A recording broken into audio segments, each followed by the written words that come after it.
ராமேஸ்வரம் புனித ஸ்தலம். புனிதம் மண்ணா இங்கே வரலாம் அப்படின்னு நிறைய மக்கள் சொல்கிறாங்க. சில பேருக்கு சந்தர்ப்பம் டக்குன்னு அமையும், சில பேருக்கு சந்தர்ப்பம் டக்குன்னு அமையாது. இங்கேருந்து மதுரைக்கு, கோயம்புத்தூருக்கு, திருச்சிக்கு நிறைய பஸ் உண்டு. நிமிஷத்துக்கு 2 பஸ்ஸு 3 பஸ் இருக்குது. இந்த பஸ் ஸ்டாண்ட்லேருந்து நம்ம அந்த கோயில் தீர்த்த கிணறுன்னு ஒன்று இருக்குது, அங்கே போனால் அப்படியே இங்கேருந்து பஸ்ஸில் போகலாம். இப்போ கூட பஸ் வந்துட்டு இருக்கு பாருங்க.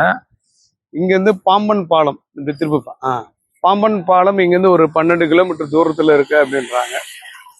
இங்கே காலங்காத்தால ஒரு டீ சாப்பிட்டுட்டு போண்டா சாப்பிட்றாங்க. அது இங்கே நிறைய ஃபேமஸ். நிறைய வண்டிங்க, லாமினி வண்டி, எல்லா வண்டியும் வருது. இண்டிகார கூட்டம் அதிகமாக இருக்கும் ராமேஸ்வரத்தை பொறுத்தவரையில். இப்போ நம்ம பஸ்ஸில் போகிறோம் ஒரு எக்ஸ்பீரியன்ஸுக்காக. காரை விட்டுட்டு இங்கேருந்து பஸ்ஸில் நடந்து போகிறோம். அங்கேருந்து சாமியை போய் பார்க்கலான்னு இருக்கோம். வாங்க.